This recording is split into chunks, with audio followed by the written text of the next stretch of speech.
Welcome back in. We're here today to talk about top 5 tight end potential from the tight end twos of the group. We're not looking here at Travis Kelce. We're not looking here at Mark Andrews. We're not looking at Darren Waller, Dallas Goedert. No, that's not what we're here for today. Today, we're talking about the people at the bottom of the barrel because I always tell you to either go great or go late. And here's the thing.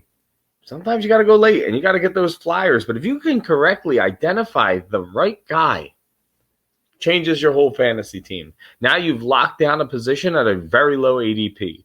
So let's talk about the first guy. He's ranked 13th overall on Fantasy Pros for tight ends. And lots of people are going to get his name wrong. Chisholm Okonkwo.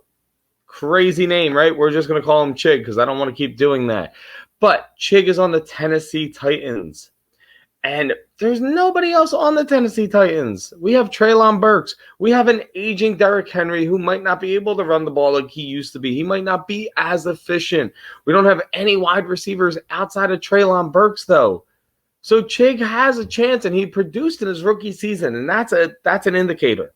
That's a big thing because rookie tight ends do not normally produce. So if he can produce, that means something.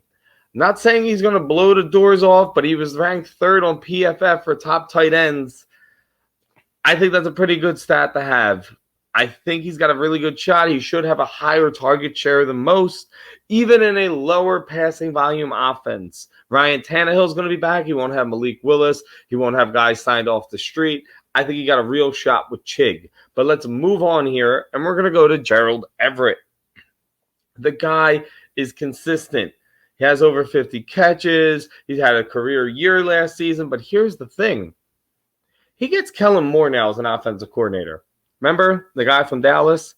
The guy that made Dalton Schultz look good? The place that likes to use Jason Witten? He comes from learning the tight end system. So he's going to use that same position here. And yes, there's Mike Williams, often injured. Keenan Allen, old and now injured. And Quentin Johnson, tall, but catches the ball with his body and not out in front of it. So he could have some issues. Austin Eckler's getting up there in age. Gerald Everett has a real shot here to be something important for this Chargers offense. It should jump up and go for deeper passes as well, bringing him a higher ADOT. But we got a guy here who just has skill. He's never going to be the top guy. He's never going to be the alpha for the team, but he's somebody who's literally being drafted 16th overall, tight end 16. You can get him so late. Take the shot on an offense that could shoot to a whole nother level because remember, last year, Justin Herbert had that rib injury. This year he doesn't. He gets a new offensive coordinator and other weapons like Mike, like Quentin, like Keenan Allen that are aging but will still demand respect from the defense, leaving Gerald Everett wide open down the middle of the field. And we got one more tight end, because you know I don't like to hold you here long, and it's very easy to explain this stuff really quickly. Trey McBride, and I know what you're saying. Oh my God, Joe, nobody wants anybody from the Arizona Cardinals. Well, I don't really agree with that. We have guys like James Conner, yes, but Trey McBride could be great. One, Kyler Murray might be out. So whoever's the backup, Colt McCoy, Clayton Tune, whoever's starting for that team, they need a safety valve. They got rid of DeAndre Hopkins. He's no longer there. Marquise Brown's on the outside. He's a little tiny, a little skinny for his position. James Conner's going to run the ball. He gets a little catching here and there, a little bit of Rondell Moore. But Trey McBride was the top-ranked tight end coming out of the draft last season and just fell on a team behind Zach Ertz, unfortunately. But Zach Ertz is very old now. And I love you, Zach. Thank you. Championship in Philly. Appreciate it.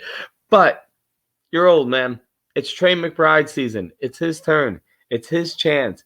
He's going to be here, and he's going to matter for this team. You're looking at somebody who's going to come off your draft as the 18th ranked tight end. You're going to get him extremely low, impossibly low to where he can't hurt you. So a tight end like that, you grab him, and if he doesn't work in the first 2 or 3 weeks, you move on from him. You don't need him anymore after that if he doesn't work. But if he does work, if he does see north of 6 targets, you just got a tight end in an ADP of like the last round who has a shot to be top 10 and especially can possibly hit top 5 if the tight end touchdowns fall his way, which, let's be honest, there's not much else talent on that offense. So when they do throw the ball and they do get in the red zone, it's a possibility. I'm going to be nice, though, because tight end sucks. We all know that. Tight end's no fun. We're forgetting one. And why he's ranked so low, 19th overall in all the tight ends, is wild to me. Juwan Johnson. I get it. I understand. We saw his high touchdowns last season, and he's finished as tight end 11 in half-point PPR last year. And we just see a regression, right? That's what we think. Hold on. Alvin Kamara could be suspended. Hold on. Michael Thomas still might not matter. Chris Olave can only do so much. Yes, Foster Moreau has come back from his illness, and, kudos to you, Foster. Very happy you're healthy. Doesn't really scare me for fantasy purposes there. Then you have a Jamal Williams, a Kendra Miller. They got to prove themselves. Once just a touchdown machine last year, so he has to regress himself. Juwan Johnson's out here looking at film of Julian Edelman, trying to figure that out and figure out how that role can fit into his game. And I like that for him. I like that he's going to have the ability to play the underneath throughout. And once he's gotten the ball in his hands, we have seen him break tackles. We have seen him make plays. And, let's just remember, because apparently we forgot. Andy Dalton was the quarterback. Andy Dalton in 2022 was the quarterback. They have Derek Carr. I'm not saying he's an absolute monster, but you know what Derek Carr likes? His tight ends. He made Darren Waller go from nobody to somebody. Not saying Juwan Johnson might make the same jump, but he might. And if you're drafting him in around the last couple of rounds of your draft because he's the 19th ranked tight end, man, do you have a shot at making your team a monster. If you've hit at your quarterback, your running back, and your wide receivers, and then you nail this last tight end, can you imagine what your team's going to look like? Do you imagine what your league mates are going to say? They're going to think you're cheating. But this is just simple. If you don't go great, if you don't go Travis Kelce, just go late. Draft up elsewhere. Build your running backs. Build your wide receivers. Build up your quarterbacks. Get a couple of flyers. A couple of these tight ends that I just announced to you here. A couple of them. Just 2. Only one has to hit within the first quarter of the season, which is the first 4 weeks.